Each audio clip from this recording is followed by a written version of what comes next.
नमस्कार, स्वागत है आपका फायदेमंद फंड्स में। और आज एक और नए फंड और फंड मैनेजर से आपकी मुलाकात होगी और ये समझने की कोशिश करेंगे कि उस फंड में अगर आप निवेशित हैं या आप निवेश करना चाहते हैं तो उसके पीछे लॉजिक क्या है, और वो फंड मैनेजर जो उसको मैनेज कर रहे हैं उनकी क्या सोच है मार्केट के बारे में, उस फंड के बारे में, उस फंड की डिटेल के भी हम बातचीत करेंगे।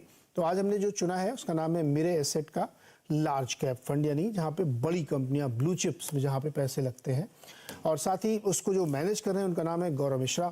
बहुत लंबा अनुभव है और टॉप परफॉर्मर में से एक हैं। तो गौरव जी से ये समझने की कोशिश होगी कि भाई इस फंड में इस वक्त कोई पैसे लगाए तो क्यों लगाए। लेकिन इससे पहले कि फंड मैनेजर को, चूँकि हम लोग गेस करने की कोशिश करते हैं इस शो में, तो मैं ये समझना चाहूँगा गौरव जी से कि इस वक्त मार्केट को लेकर के उनका नज़रिया क्या है, क्योंकि बहुत कन्फ्यूज़न है, तरह तरह की बातें, अलग अलग जितने लोग होते हैं उतनी बातें सामने निकल के आती हैं। तो गौरव जी, क्या नज़रिया क्या है आपका इंडियन मार्केट को लेकर के? पिछले 1.5 साल से तो बिल्कुल पैसा नहीं बन रहा लोगों का। जी नीरज जी, हमारा और मेरा नज़रिया मार्केट की तरफ एक बहुत ही कंस्ट्रक्टिव नज़रिया है। स्पेशली इन्वेस्टर्स जिनकी इन्वेस्टमेंट होराइजन एटलीस्ट 1 साल या उससे लंबी है। शॉर्ट टर्म में ऑफ कोर्स वॉलेटिलिटी रह सकती है, उसके कारण हम सबको पता है, दिखते हैं। बेसिकली ग्लोबल क्यूज जो कुछ वॉलेटाइल रह सकते हैं अभी भी उसकी वजह से। बट अगर हम इन्वेस्टर का होराइजन अगर 1 साल और उसके बियॉन्ड है तो बहुत ही कंस्ट्रक्टिव और एक अच्छे रिटर्न्स, स्पेशली उसके और लंबे पीरियड के लिए रखो तो कंपाउंडिंग रिटर्न्स मिल सकते हैं। ओके, तो 1 साल से ज़्यादा के जो नज़रिया रखते हैं, यानी जो लंबे समय के लिए पैसे बनाना चाहते हैं, लंबे समय के लिए निवेशित रहना चाहते हैं, उनके लिए मार्केट अच्छा है। लेकिन गौरव जी, अमेरिका से हम लोग बहुत ड्राइव होते हैं और चूंकि बड़ा मार्केट है तो उससे बच नहीं सकते हम लोग। FIIs के बहुत पैसे हालांकि अभी तो आना शुरू हो गए हैं, लेकिन यूएस में अभी भी बड़ा कन्फ्यूज़न है। कुछ लोग कह रहे हैं कि जो इकोनॉमिक इंडिकेटर्स हैं, जॉब मार्केट के हो, इन्फ्लेशन के हो, वो सब नीचे आ रहे हैं। हाउसिंग थोड़ा सा अभी स्टिकी है, जिसको कोर इन्फ्लेशन मानते हैं, लेकिन फूड एनर्जी काफ़ी नीचे आ गए हैं। फिर भी फेड का अनुमान या ऑड्स जो हम लोग देखते हुए ये मान के चल रहे हैं कि अभी मई वाली बैठक में 25 और हो सकता है जून में भी 25। तो ऐसी सिचुएशन में जहाँ पे रेट हाइक लगातार अभी रुक नहीं रही यूएस में, हम भी एक प्रेशर में, हालांकि हमारे गवर्नर साहब ने इस पर बड़ा बोल्ड स्टेप लिया कि पॉज दे दिया उन्होंने, क्या इक्विटी मार्केट उस शॉक को झेलने के लिए तैयार है? देखिए, ये जो यूएस की रेट हाइक की साइकिल चल रही है, काफी टाइम से ऑलरेडी मार्केट एब्जॉर्ब कर रहा है, कर चुका है। जहां तक इंडियन मार्केट की बात है, जो इंडियन मैक्रोज हैं वो उसका डोमिनेंस ज्यादा रहेगा और आउटलुक उससे ज्यादा डिटरमिन हो। और अगर हम इंडियन मैक्रोज देखें पिछले कुछ टाइम से, in fact right through Covid also और यूक्रेन क्राइसिस में भी एक अच्छा आउटकम इंडियन मैक्रोस का रहा है। और अभी भी आउटलुक मैं कहूँगा कि इनफैक्ट थोड़ा सा मार्जिनली बेटर ही हुआ है। जैसे कि रीसेंट रीडिंग्स हैं, चाहे वो इन्फ्लेशन की हो, ट्रेड करंट अकाउंट और जो डेफिसिट्स हैं वो भी ठीक हैं, बजटरी अजम्पशंस और बजट फिस्कल डेफिसिट आउटलुक, वो सब एक स्टेबल हेल्दी मैक्रो की तरफ पॉइंट कर रहे हैं। तो उस कॉन्टेक्स्ट में जो थोड़े बहुत सप्लाई साइड प्रेशर्स थे भी इन्फ्लेशन के ऊपर जिनका असर था, वो अगर कंट्रोल में आ रहे हैं तो इंडिया का मैक्रो रिलेटिवली थोड़ा सा स्टेबल रहेगा, तो वो इक्विटीज को एक डाउनसाइड सपोर्ट देगा। ऑफ कोर्स मार्केट वोलेटाइल रह सकते हैं क्योंकि ग्लोबल मनी का फ्लोज का इम्पैक्ट रहता है, पर वो शॉर्ट टर्म में रहेगा। और यस, आई मीन जो यूएस की बात है, कहीं ना कहीं जो वो लोग इतने सीवियर स्टीपेस्ट हाइक्स लिए हैं वहाँ की मॉनेटरी अथॉरिटीज ने, उसका असर लैग से आएगा। ऑलरेडी अनइंटेंडेड कॉन्सिक्वेंसेस दिख चुके हैं जो वहाँ की बैंकिंग सिस्टम पे था। मेरे ख्याल से जो ये टाइटिंग भी हुई है उसके भी इफेक्ट्स दिखना शुरू हो जाएंगे। तो आई एम श्योर वहाँ की अथॉरिटीज डेटा देख रहे हैं और कहीं ना कहीं मेरे ख्याल से उसका हम लोग अपने इन्वेस्टमेंट डिसीजन उसके ऊपर बेस नहीं करते हैं, बट श्योरली कहीं ना कहीं पॉज और रिवर्सल भी आएगा। तो इसीलिए मैंने बोला था कि इन्वेस्टर्स जिनका लॉन्ग होराइजन है, तो उसमें ये सब चीजें एवरेज आउट हो जाएंगी। अगर कोई शॉर्ट टर्म देख रहा है तो ये टाइम करने की कोशिश कर सकता है, but normally as an investor आप बिजनेसेस थोड़ा सा लॉन्ग पीरियड के लिए देख रहे हैं और चूज कर रहे हैं। सो मैं यही कहूंगा कि उसका ज्यादा मतलब और डरना नहीं चाहिए। वोलेटिलिटी डेफिनेटली रह सकती है, वो as a investor in equities सबको प्रिपेयर रहना चाहिए। सर अब आते हैं आपके फंड पे। लार्ज कैप फंड है, मेरे एसेट लार्ज कैप फंड बहुत ही बढ़िया प्रदर्शन इसने दिखाया है। जो टॉप फंड है उनमें से है ये, और इसने अपने इंसेप्शन से लेके अब तक बहुत बढ़िया रिटर्न भी इसने दिया है। आप इसकी वेबसाइट पे जाके सारे नंबर्स पढ़ सकते हैं, उसमें हम लोग अपना समय ज़्यादा न दे करके इसको समझने की कोशिश करते हैं। तो मैं बहुत ही ब्लैंकेट सवाल सर ये पूछता हूँ कि किसी भी निवेशक को इस समय लार्ज कैप फंड में क्यों निवेश करना चाहिए? अगर रिस्क रिवार्ड थोड़ा सा रिस्क ले वो, तो मिड कैप में बहुत पैसे बन सकते हैं, लेकिन उसमें थोड़ा रिस्क रिवार्ड है। तो इस फंड की खूबियां क्या हैं और क्यों इसमें निवेश करना चाहिए, ये हमें समझाइए। अगर हम लोग देखें कि इंडिया अभी इस समय स्लाइटली $3.5 ट्रिलियन इकोनॉमी है, सब $3.5 ट्रिलियन इकोनॉमी है। अगर मानते हैं, विश्वास है कि जो इंग्रेडिएंट्स होने चाहिए एक कंट्री को ग्रो करने के लिए, वो सब हैं इंडिया के पास। और अगले 5-10 साल के लिए एटलीस्ट जैसे मैं कह रहा था कि डबल डिजिट या जीडीपी जो है वो 3.5 से 5 और 7 ट्रिलियन तक जाएगी कम से कम। इस जर्नी में ऐसा हुआ यदि, तो जो बड़ी कंपनीज हैं जो इंडिया की, जो लार्ज कैप में typically 80% of the portfolio top 100 companies का होता है, तो अगर इतना सिस्टम और कंट्री डबल हुई 3.5 से 5 और 7 ट्रिलियन, इसमें बड़ी कंपनीज तो डेफिनेटली पार्टिसिपेट करेंगी। इन बड़ी कंपनीज में बहुत सारे सेक्टर्स ऐसे हैं, बहुत सारी कंपनीज ऐसी हैं जिनने पिछले कुछ सालों से अपनी कॉम्पिटिटिव पोजीशनिंग इंडस्ट्री में स्ट्रेंथनिंग की है। जैसे कि जो बैंक्स हैं, कुछ लीडिंग प्राइवेट बैंक्स, कुछ लीडिंग पीएसयू बैंक्स। और ये अगर हम देखें तो ये स्टोरी हर सेक्टर में है, चाहे वो कंज्यूमर स्टेपल्स का सेक्टर हो, कंज्यूमर डिस्क्रिशनरी का सेक्टर हो। अगर 20 साल पहले भी जाएं तो जब इंडिया एक लेस देन $1 ट्रिलियन इकोनॉमी था, तो जो उस समय की लीडिंग कंपनीज जो वेल मैनेज, सब नहीं बट काफी जो वेल मैनेज हैं, जिनकी मार्केट में कॉम्पिटिटिव स्ट्रेंथ्स हैं, तो उनने इस पूरे पीरियड में नॉट एवरी ईयर, मतलब एक एस्केलेटर जैसे नहीं, but trending over the period superior returns दिए हैं। जब इंडिया भी खुद एज ए कंट्री डबल करेगा, तो जो लार्ज कैप की कंपनीज हैं, इसमें काफी सारी, सब नहीं ऑफ कोर्स, बट काफी सारी जो हैं ये इसमें पार्टिसिपेट करेंगी।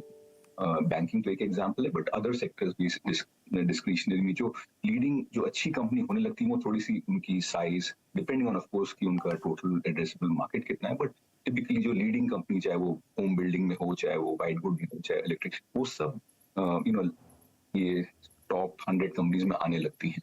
और इसलिए उनके बिजनेस मॉडल्स प्रूवन जैसे हो जाते हैं, रेजिलिएंट एंड प्रूवन। तो अगर वोलेटिलिटी भी रहती है वो लार्ज कैप में थोड़ी सी कम रहती है। अगर आप हर इंडेक्स का फेटेलिटी देखें कि कितनी कंपनीज हर साल उस इंडेक्स से नीचे जा रही हैं, तो सबसे कम लार्ज कैप में ही होता है। तो एक तरीके से डाउन साइड थोड़ा कम रहता है। और अगर इंडिया ग्रोथ स्टोरी पे इन्वेस्टर्स को विश्वास है, हमको है, मुझे है, तो वो पार्टिसिपेट करने का भी मौका रहता है लार्ज कैप के। गौरव, अभी भी आप लोगों का फोकस क्या बैंकिंग सेक्टर में ज्यादा है, बैंक एंड फाइनेंस में? देखिए, हम लोग का स्टॉक सिलेक्शन बॉटम अप होता है। जो भी at any given point of time circumstances हैं, आउटलुक है सेक्टर का और इंडिविजुअल फर्म्स का, उसके हिसाब से स्टॉक्स की वेट्स बिल्ड होती हैं। इस समय यस, ऐसा है कि बैंक्स का बॉटम अप बेसिस पे जो आउटकम आ रहा है सेक्टोरली, हम लोग ओवरवेट हैं। उसके कारण वैसे मतलब पता है कि साइकिल जो है, कि क्रेडिट साइकिल हो, एसेट क्वालिटी साइकिल हो, सब टर्न अराउंड कर चुके हैं। मतलब ट्रेंड अच्छा लग रहा है फॉर एटलीस्ट सम टाइम। उसके अलावा वैल्यूएशन भी अभी कंफर्टेबल जोन में। सो ये सब कारणों से हम लोग सेक्टर पे ओवरवेट है। बावजूद इसके कि ब्याज दरें बहुत ज़्यादा बढ़ रही हैं और अगर कटेंगी नहीं तो कम से कम सस्टेन करेंगी, प्राइवेट कैपेक्स बहुत ज़्यादा सर हो नहीं रहा है, केवल सरकारी ज़्यादा ही हो रहा है, फिर भी जी हाँ, क्रेडिट ग्रोथ बहुत बहुत सारे सेक्टर से आ रहा है। केपेक्स एक है, उससे एटलीस्ट हमको भी ज्यादा वो नहीं है इस समय उम्मीद की बहुत कस के रिबाउंड करेगा। बट जो बाकी सेक्टर्स हैं, चाहे वो रिटेल और स्पेशली एमएसएमई, उस टाइप्स और उन सब कैटेगरी से एक डिसेंट हेल्दी ग्रोथ आना चाहिए। ऑफ कोर्स लास्ट ईयर एक लो बेस से काफी स्ट्रॉन्ग ग्रोथ आया था, थोड़ा सा मॉडरेट करेगा, बट स्टिल जो डबल डिजिट्स में आना चाहिए। और क्योंकि बैंक की बैलेंस शीट्स, एसेट क्वालिटी, ये सब बिल्कुल अच्छे हैं इस समय। तो इसमें मेरा समझना है कि स्पेशली जो अच्छे बैंक्स हैं, वेल लेड, जिन लोगों ने अपनी टेक्नोलॉजीज और नेटवर्क्स में इन्वेस्टमेंट्स किए हैं इस पीरियड में, उनको इसमें ज्यादा फायदा होगा। तो ग्रोथ थोड़ी सी पहले से मॉडरेट होगी, बट जो अच्छे बैंक्स होंगे वो सिस्टम से बेटर ग्रो करेंगे और मोर प्रॉफिटेबली ग्रो करेंगे। तो वहां पर रिटर्न्स ठीक रहेंगे। ओके। अच्छा, इसमें क्रॉस मार्केट कैप आपने क्या डिस्ट्रीब्यूशन किया, एलोकेशन किया है, ये बताइएगा। और जो टॉप होल्डिंग है आपकी, वो अंडर परफॉर्मर है सर? यस, पहले तो लार्ज कैप है तो इसमें 80% प्लस लार्ज कैप में होनी चाहिए। इस समय करीबन 85 से थोड़ा सा ऊपर होगा, क्योंकि पिछले 5-6 क्वार्टर से फाइनेंशियल्स में वेट्स और बढ़े हैं, और वो बेसिकली लार्ज कैप बैंक्स में वेट्स बढ़े हैं। इसलिए स्मॉल कैप बहुत ही छोटा, फ्यू परसेंटेज पॉइंट, और जो बाकी 10-12% होगा वो मिड कैप होगा। जो आपका सेकंड क्वेश्चन था कि जो हमारा टॉप वेट एक्चुअली बैंक है, प्राइवेट बैंक इंडिया का। And I think depending of कौन आप क्या टाइम फ्रेम देख रहे हैं, एक टाइम था अबाउट 8-9 महीने पहले जब हम लोग अंडर वेट थे उस नाम पे। मार्केट में वोलेटिलिटी हुई तो उसमें हम लोग ने वो वेट बढ़ाए हैं और वो वेट ले गए, और एक्चुअली वहां से तो बेंचमार्क से काफी सुपीरियर रिटर्न्स उस पोजीशन ने दिया है। ओके। तो वो नाम लोगों को मालूम होगा, हम लोग यहाँ नहीं लेते हैं रिस्ट्रिक्शन की वजह से, लेकिन आप उसको देख के समझ सकते हैं कि उस पे वो एक्चुअली एक ग्रुप। यस तो वो बड़ी इंटरेस्टिंग स्टोरी है और बहुत बहुत चर्चा होती है उसकी कि उस पे क्या व्यू रखना चाहिए। दूसरा, आईटी सेक्टर में बेलवेदर्स के रिजल्ट्स आने शुरू हो गए हैं और उनकी कमेंट्री बड़ी वीक है सर, और नतीजे भी कुछ खास नहीं आ रहे हैं। क्या ये एक चिंता का कारण होना चाहिए सेक्टोरली भी और मार्केट के मूड सेंटिमेंट के लिए भी? नहीं, मेरे समझ से ऐसा नहीं है, क्योंकि जैसा बैंक्स जो हैं बेसिक जो आईटी सेक्टर, उनके बिगेस्ट क्लाइंट्स यूएस में ही। सो इसमें तो ये एक्सपेक्टेड मार्केट के अजम्पशंस में भी है कि यूएस का जो इकोनॉमी और जो वहाँ कॉर्पोरेट सेक्टर का आउटलुक है, उसके ऊपर आईटी सेक्टर का भी थोड़ा सेंटिमेंट चेंज होता रहता है। तो इसलिए ये ब्रॉडली नोन है जो भी हो रहा है आईटी सेक्टर में। तो overall rest of the market पे कुछ ज्यादा मेरे ख्याल से असर नहीं पड़ना चाहिए। और जहां तक आईटी सेक्टर खुद बात रही, सेक्टर एक बहुत ही हेल्दी प्रॉफिटेबल सेक्टर है, बहुत अच्छे इसके बिजनेस कैरेक्टर हैं। कुछ सालों से कोविड से पहले थोड़ा ग्रोथ अनसर्टेनिटी भी थी, बट कोविड के बाद जो दुनिया में डिजिटाइजेशन और क्लाउड और सब माइग्रेशन हो रहा है, वो अभी भी जर्नी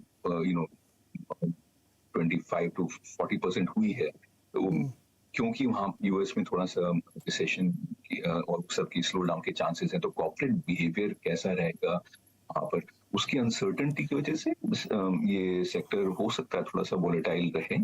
बट बिजनेस खुद काफी अच्छे हैं, इनकी स्ट्रेंथ्स प्रूवन है, और ये स्किल सेट्स को दुनिया की जरूरत है। सो आई थिंक थोड़ा बहुत यस कुछ पीरियड के लिए अनसर्टेनिटी रह सकती है, वोलेटिलिटी रह सकती है, बट बियॉन्ड दैट इंडस्ट्री की ग्रोथ भी रिबाउंड क्या इस मौके का फायदा उठाएंगे आप?